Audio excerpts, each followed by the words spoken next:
क्रिस्त में मेरे बहुमूल्य भाइयों और एवं बहनों, आप सबों को जैसे दुनिया के उद्धारकर्ता हमारे प्रभु यीशु क्रिस्त जो क्रूस पर अपना लहू बहाकर हमारे सारे गुनाहों को क्षमा किया है।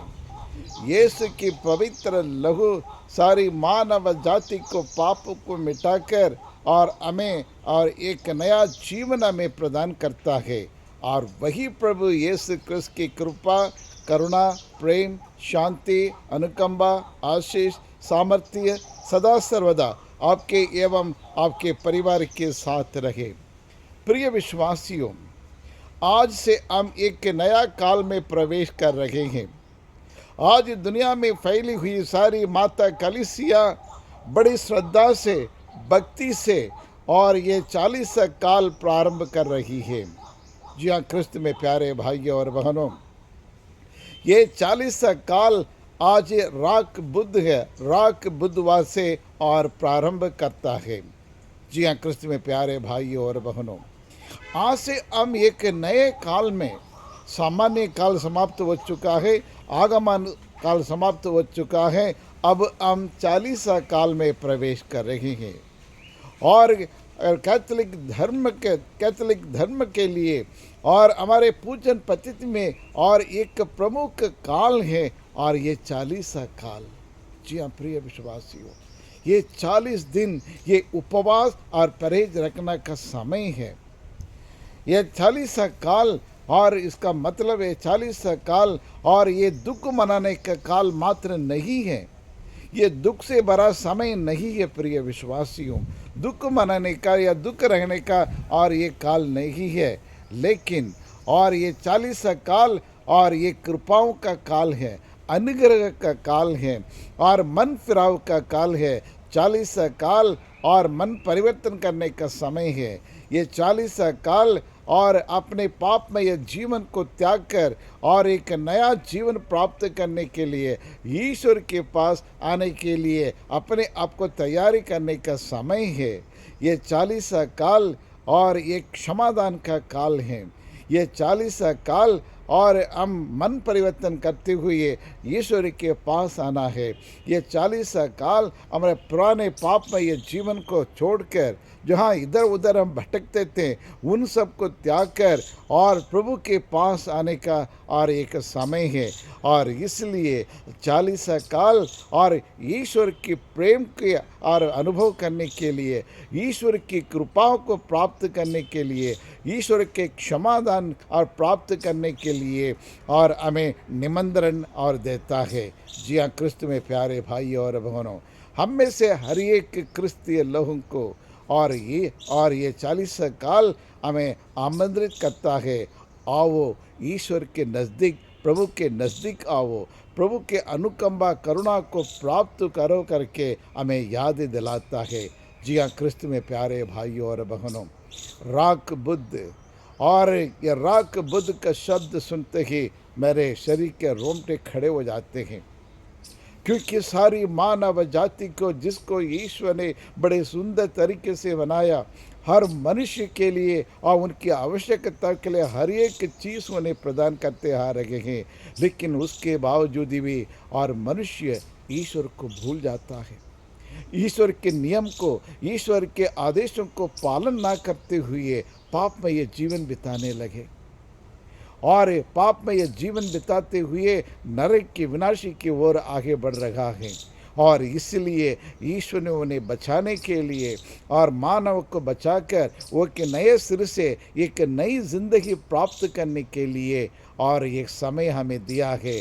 और ये कहते हैं हम अपने पापों से मुख मोड़े, और इधर उधर और जब भटक रहे थे, ईश्वर के छोड़कर, ईश्वर के मार्ग को छोड़कर, ईश्वर के वचन को भूलकर हम अपनी अपनी दुनिया में, स्वार्थी दुनिया में, स्वार्थमय जीवन हम बिता रहे थे।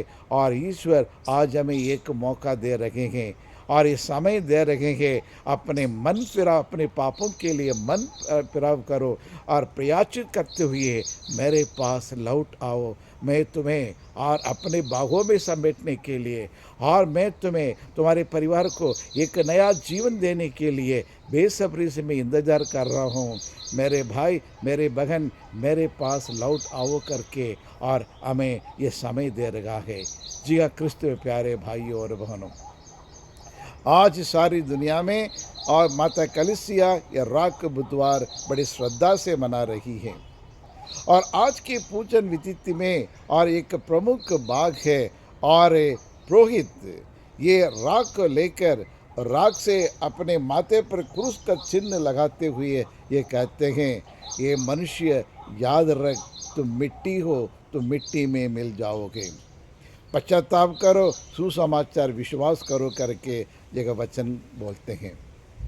रे मनुष्य याद रख, तुम मिट्टी हो और मिट्टी में मिल जाओगे। यानी, और ये दर्शाता है, ये हमें एक चेतावनी देता है कि मनुष्य और ईश्वर ने आपकी एक सुंदर तरीके से आपकी रचना की है, लेकिन घमंड होकर, अहंकार होकर आपने अपने और इस महिमा को खो दिया है और शैतान के हाथ में सौंप दिया है। लेकिन अभी भी समय है और मेरे पास लौट आने के लिए मैं एक और मौका देता हूं करके हमें बुला रहे हैं। और ये मनुष्य याद रख, तो मिट्टी हो तो मिट्टी में मिल जाओगे। ये शरीर, ये पार्थिव, ये शरीर जो है प्रिय, ये नश्वर शरीर है प्रिय विश्वासी, और इस नश्वर शरीर ज़्यादा दिन टिकने वाला नहीं है। आपके रूप, ये मनोहर, ये सुंदर और ये मनोहर रूप रंग हैं, ये सब मिट जाएगा। मनुष्य ये परमानेंट नहीं है। और जो जितना भी ये संखार करे और जितना भी आप मेकअप करे, लेकिन ये सब तत्काल के लिए, कुछ समय के लिए, ये सब नश्वर हैं, ये अनश्वर नहीं है। और जो तुम्हारे भाई बहन, माता पिता, और पति पत्नी, बच्चे, माँ बाप, ये रिश्ता, कोई रिश्ता कोई ठिकाना नहीं है। ये सब मर मिटने वाला है, टूटने वाले हैं, बिखरने वाले हैं। और एक ही रिश्ता है जो परमेश्वर के साथ आप जो जोड़ते हैं। जी हाँ क्रिस्त में प्यारे भाइयों और बहनों, और यही हमें कहते हैं, इसलिए तुम्हारा जीवन की अवधि छोटी है और ये लंबे आनंद काल तक इस संसार में जीने वाला नहीं है। इसलिए मन फिराव करो और अब मन परिवर्तन करते हुए पापमय जीवन को त्याग कर ईश्वर की ओर मुड़े करके, और हमें यह संदेश याद दिलाता है। ये जी हाँ प्रिय विश्वासियों, राख, ये राख किसका प्रतीक है? ये राख नश्वरता का प्रतीक है। ये राख और ये दुख का प्रतीक है। ये राख पश्चाताप का प्रतीक है, पछतावा का प्रतीक है। और हम में से हर एक व्यक्ति ये महसूस करे कि एक दिन पिछले साल, और ये खजूर, ये राख किससे बनता है? या पिछले साल हमने कि ये खजूर इतवार में वो सरना करके हमने जयघोष किए हैं, और खजूर को और उस जलाकर राख बनाते हैं। यानी ये खजूर भी हमें याद दिलाता है कि मनुष्य का जीवन भले कितना भी हरा भरा है, और कितने पोस्ट है, बड़ा पोजीशन है, धन है, दौलत है, गाड़ी घोड़ी सब कुछ है, लेकिन ये सब एक दिन मिटने वाला है, विनाश होने वाला है, नष्ट होने वाला है। मरे मनुष्य याद रख। और इतना ही नहीं, और वही खजूर हरा भरा था, जीवित था, उसमें प्राण था, जीवित था, लेकिन अब इस साल वह सूख गया है। अपना रूप रंग को उन्हें और खो दिया है, अपने आकार को उन्हें खो दिया है, और उनमें जो महिमा थी, और वो सब आप सब सूख गया है, मुरझा गया है, निर्जीव हो गया है, अब राख के रूप में है। राख is the symbol of emptiness. Rock is ash is a symbol of emptiness, as a symbol of nothingness. जी हाँ क्रिस्त में प्यारे भाइयों, हमारा जीवन कुछ नहीं है। ये हमारे जीवन की अवधि छोटी सी है, हमारे जीवन, मनुष्य का जीवन एक घास के समान है, एक फूल के समान है। आज सुबह अच्छे से बढ़िया खिलता है और अपनी खुशबू देता है, और शाम होते होते हुए भी वो मुरझाता है, सूख जाता है। मनुष्य का जीवन भी यही है। मनुष्य के जीवन एक हमेशा के लिए रहने वाला ये परमानेंट जीवन नहीं है। 60 साल, 70 साल, 80 साल, और यदि कोई ताकत वाले होते तो 100 साल, उससे ज़्यादा नहीं है। लेकिन आज के ज़माने हमें देखते हैं, और एवरेज और मनुष्य का जीवन इंडिया में 57 साल का, 57 ईयर ओनली। देखिए कब कहाँ क्या होगा, कब मृत्यु होगी, किसी को मालूम नहीं है। और इसलिए बार बार बाइबल हमें एक संदेश देती है, रे मनुष्य सुधर जाओ, तुम्हारा जीवन इस संसार का नहीं, तुम्हारा जीवन वहाँ का है, स्वर्ग का है। ये नश्वर जीवन नहीं, अनश्वर जीवन है, जो आनंद जीवन के लिए और प्रभु पिता परमेश्वर ने अपने एकमात्र पुत्र को आपके बीच में भेजा है। वह आके आपके लिए, आपके पापों से बचाने के लिए और अपना प्राण निछावर किया है। मनुष्य याद रख, इसलिए ये दुनियादारी को, मोह माया को, ये कामनाओं को, वासनाओं को, बुरी आदतों को त्याग कर, छोड़कर मेरे पास लौट आओ करके वो कहता है। जी हाँ कृष्ण में प्यारे भाइयों और बहनों, और इसलिए आज राख बुद्ध से, आज से ये 40 से काल में हम अपने आप को आध्यात्मिक रूप से तैयारी करना बहुत ज़रूरी है। Leo Tolstoy the great writer ने उन्हें कहा, और हर एक व्यक्ति आज दुनिया में बदलाव लाना चाहते हैं, हर एक व्यक्ति दूसरों में बदलाव लाना चाहते हैं, लेकिन खुद में बदलाव लाना भूल जाते हैं। Everyone wants to change the world. Everyone wants that every other person has to change himself or herself, but I don't want change myself. यानी हम दूसरों में बदलाव देखना चाहते हैं, परिवर्तन देखना चाहते हैं, दुनिया में बदलाव देखना चाहते हैं, लेकिन मनुष्य अपने आप में बदलाव लाने के बारे में कभी सोचता नहीं है। वो ये सोचे कि मैं ठीक हूँ और मैं अच्छा हूँ, मैं शक्तिशाली हूँ। जी हाँ कृष्ण में प्यारे भाइयों और बहनों, और आज ये राख बुद्ध हमें याद दिलाता है, हर एक व्यक्ति और अपने पापों के लिए प्रायश्चित करना पड़ता है। हर एक व्यक्ति अपने पापमय जीवन को त्याग कर और ईश्वर की ओर मुड़ना है, ईश्वर के पास आना है, ईश्वर के उस प्रेम को, करुणा को, दया को, अनुकंपा को, अनुग्रह को प्राप्त करने के लिए, अनुभव करने के लिए, और ईश्वर के सानिध्य में, ईश्वर की उपस्थिति में आना ही पड़ेगा करके और हमें समझाता है। जी हाँ कृष्ण में प्यारे भाइयों और बहनों, और ये तैयारी हम कैसे कर सकते हैं, और इसके लिए और हमारे कलीसिया ने हमें यह और एक संदेश देते हैं, और 3 रूप से, और इसके लिए हम आपको उचित तैयारी कर सकते हैं। सर्वप्रथम उपवास। उपवास का मतलब और ईश्वर के पास होना, ईश्वर के सानिध्य में रहना, यानी ये संसार से दूर रहकर, संसार के मोह माया को त्याग कर और पापमय जीवन को त्याग कर ईश्वर के सानिध्य में बने रहना है, और ईश्वर के अनुकंपा, अनुग्रह को प्राप्त करने के लिए और ये दुनिया को छोड़ना पड़ेगा, दुनिया के पीछे धकेल कर और आगे प्रभु के सानिध्य में आके ईश्वर में लीन होना है, ईश्वर की उपस्थिति में जीवन यापन करना है, यानी ईश्वर की प्रभु के नज़दीकी में और नज़दीकी हमें बढ़ाना चाहिए। जी हाँ कृष्ण में प्यारे भाइयों और बहनों, यही प्रभु यीशु क्रिस्त चाहते हैं, हम ईश्वर के नज़दीक आए, दुनिया की नहीं, ईश्वर के पास, ईश्वर के नज़दीक में, उनके सानिध्य में जीवन करना है, जहाँ हम सुरक्षित हैं और हर प्रकार के वरदान कृपा हमें प्रदान करते हैं, सुरक्षा में प्रदान करता है। और ये उपवास, यानी उपवास का मतलब हम सिर्फ ये शरीर से उपवास नहीं, भोजन से हम उपवास करते हैं, और ये इसका मतलब ये नहीं है। उपवास का सच्चा महीने से और उसका अर्थ है कि और ईश्वर में रहना है, ईश्वर में निवास करना है। यदि ईश्वर में निवास करना तो पाप को त्यागना पड़ेगा, अपने घमंड और अहंकार और इनको त्यागना पड़ेगा, तभी ही ईश्वर के सानिध्य में और उपस्थिति में हम वहाँ बने रह सकते हैं।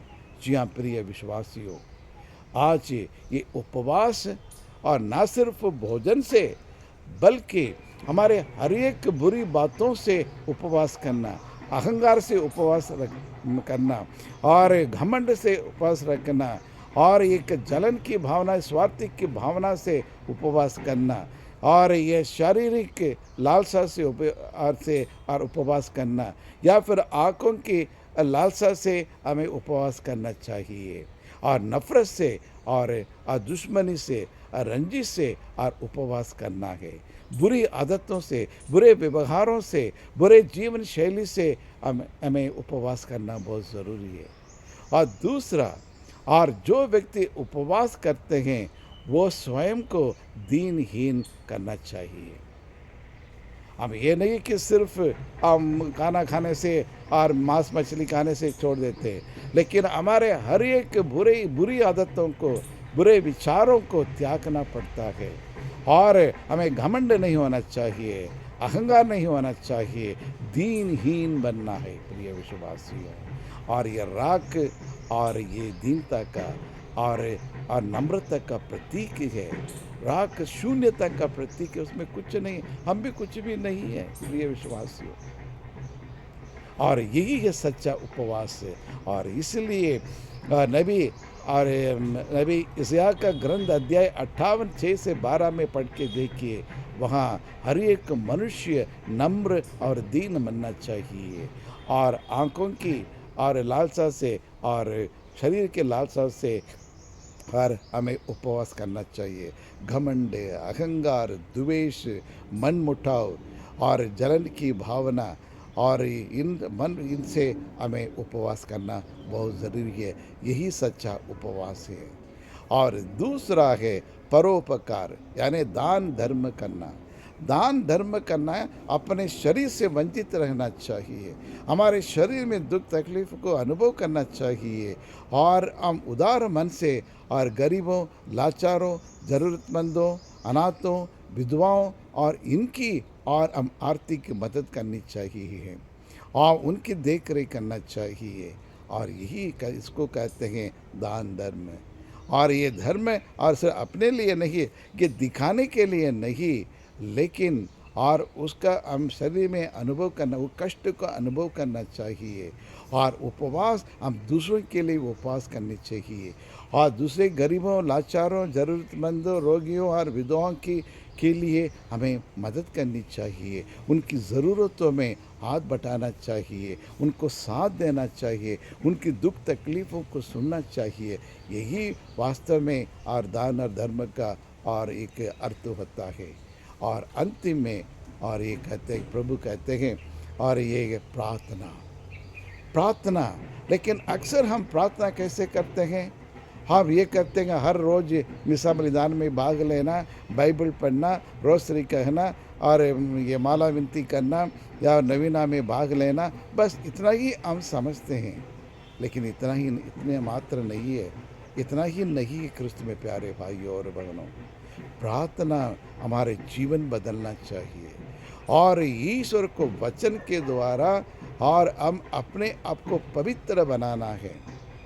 हमारे मन और हृदय में बदलाव आना चाहिए, व्यवहार में बदलाव आना चाहिए, जीवन शैली में बदलाव आना चाहिए। हम अपने ना सिर्फ मेरे लिए और मेरे परिवार के लिए, मेरे जॉब के लिए और बल्कि और दूसरों के लिए और समाज के लिए और दूसरे धर्म के लोगों के लिए, दूसरे वर्ग के लोगों के लिए, देश के लिए, दुनिया के लिए, पापियों के लिए और अनाथों के लिए, कैदियों के लिए और निस्सहाय लोगों के लिए भी हमें प्रार्थना करनी है।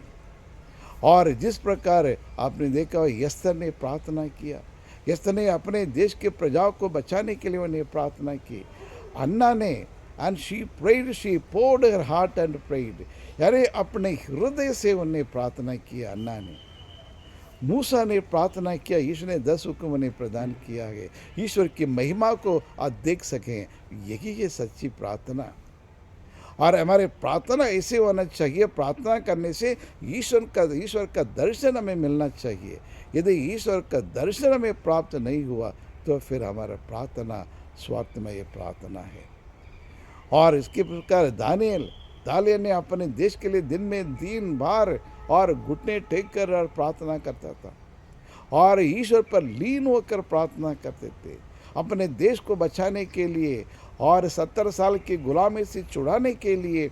और दानियल ने तन मन से उपवास रखते हुए, परहेज रखते हुए और दुख तकलीफ़ों को सामना करते हुए उन्हें प्रार्थना की और इस्राएली लोगों को और बाबिलोन की गुलामी से उसको छुटकारा मिला। 70 साल के बाद वापस लौट आए। यही परिणाम होना चाहिए हमारी प्रार्थनाएं। लेकिन हमारी प्रार्थना कैसी है? क्या हम रोज़ तो प्रार्थना करते हैं, तपस्या करते हैं, लेकिन कुछ परिणाम निकलता है या नहीं निकलता? कई बार नहीं निकलता है। इसका मतलब हमारी प्रार्थना सच्चा प्रार्थना नहीं है। प्रिय विश्वासियों, ये 40 काल मन परिवर्तन का काल है। हमारा ईश्वर दंड देने वाला परमेश्वर नहीं, दया और अनुकंपा करने वाला परमेश्वर है। इसलिए आज के पहले पाठ आज योवेल या ग्रंथ में यही कहता है, अध्याय 2, 12, 13 और ये सब पढ़ के देखिए। अरे आप लोग और उपवास करो और रोते बिलखते हुए और शोक मनाते हुए मेरे पास लौट आओ। अपने हृदय से और पश्चाताप करते हुए मेरे पास आओ। और अपने वस्त्र फाड़ कर नहीं, अपने हृदय से पश्चाताप करते हुए और मेरे पास लौट आओ। क्योंकि और मैं दयालु परमेश्वर, करुणामय परमेश्वर और अत्यंत सहनशील है, अत्यंत प्रेममय परमेश्वर है, दया सागर हूँ करके प्रभु कहते हैं। जी हाँ कृष्ण में प्यारे भाई और बहनों, स्तोत्र गीत 103 और 8 भी यही कहता है, प्रभु दया और अनुकंपा से परिपूर्ण है और अत्यंत सहनशील है और अत्यंत प्रेममय है। और हमें प्रेम करने के लिए, अपने करुणा और अनुकंपा देकर हमें एक नया जीवन देने के लिए ये 40 काल में बुला रहे हैं। क्यों न हम दुनिया की आवाज़ को दूर कर दें, उनकी मत सुने, दुनिया की बातों पर नहीं सुने, वो शैतान की और आवाज़ हैं। लेकिन ईश्वर ये 40 काल में ये चाहते हैं उनके सानिध्य में रहे, पूरे परिवार के साथ, व्यक्तिगत रूप में, और हमारे जो अच्छे पसंदीदा चीज़ हैं उन सब त्यागते हुए और ईश्वर के सानिध्य में मन से, तन से, हृदय से, एक मन एक चित्त से ईश्वर के सानिध्य में आकर बसना है। प्रभु के प्रति और प्रभु के नज़दीक में आने की हमें आगे कोशिश करनी चाहिए। जी हाँ कृष्ण में प्यारे भाई और मानो, आइए आज की रात बुध में एक अच्छे दृढ़ संकल्प ले। ये परमेश्वर, हम आपको धन्यवाद देते हैं, आपकी आराधना करते हैं। भले हम पापिनी क्यों ना हो, लेकिन हमें आज तक की संसार में जीने के लिए वरदान अनुग्रह का प्रदान किया है। हमारे हर एक गुनाहों को, हर एक पापों को अपने क्रूस में लहू बगा कर हमारे पापों को धोया और हमें नया जीवन देने के लिए हम कोटि कोटि धन्यवाद देते हैं। ये 40 काल मन फिराव का काल है। बुरी आदतों को छोड़ने के लिए हम कोशिश करेंगे। प्रभु हमारी सहायता करें, अपनी सामर्थ्य प्रदान करें, ताकि हम पुराने पाप में ये जीवन को त्याग सकें, बुरी आदतों को त्याग सकें और हमारे पुराने जीवन शैली को और बदलने की प्रभु हमें शक्ति बल हमें प्रदान करें, और ताकि हम योग्य रीति से हम इस 40 दिन उपवास और परहेज के द्वारा, प्रार्थना के द्वारा, उपवास के द्वारा और परोह कर के द्वारा हम अपने आप को आध्यात्मिक रूप से तैयारी करते हुए उस महापर्व यानी पुनरुत्थान का पर्व योग्य रीति से अर्थपूर्ण तरीके से मना सके। हे प्रभु, आज के दिन विशेष रूप से हर एक परिवारों के लिए, हर एक क्रिस्त भाई बहनों के लिए प्रार्थना करते हैं। आपस में जो एक दूसरे बातचीत नहीं करते हैं, एक दूसरे मन मुटाव रखे हैं और एक दूसरे का नाम बदनाम करते हैं, इन तमाम बुरी आदतों को छोड़ने के लिए शक्ति बल प्रदान करें, ताकि हम में से एकता बने रखें, हम एक दूसरे को क्षमा कर सकें। जब तक हम एक दूसरे को क्षमा नहीं करते हैं, तब तक हमारे गुनाहों को क्षमा नहीं मिलेगी, हमारे पापों की क्षमा नहीं मिलेगी, हाँ प्रभु, इस सत्य को समझने की और हमें शक्ति दे, सद्बुद्धि हमें प्रदान करे प्रभु। और हमारे परिवार में जो लड़ाई चल रहा है उसको दूर करे प्रभु। और परिवार में सुख शांति समृद्धि एकता के साथ जी सके। और विशेष रूप से सभी और ये बोर्ड की परीक्षा लिखने वाले हर एक छात्र छात्राओं के लिए हम प्रार्थना करते, ज्ञान विवेक और स्मरण शक्ति दे, ताकि वे अच्छी तरह से एग्ज़ाम लिख सके। जो अनेक प्रकार की बीमारियों से पीड़ित है, आप उन्हें भी क्षमा करें। हमारे देश की उन्नति के लिए और विकास के लिए हम प्रार्थना करते हैं सारी दुनिया में। और प्रभु, बुराइयों को मिटाने के लिए हम उपवास रख के प्रार्थना कर सकें, यही प्रार्थना करते हैं हमारे प्रभु यीशु क्रिस्त के द्वारा। आमीन आमीन।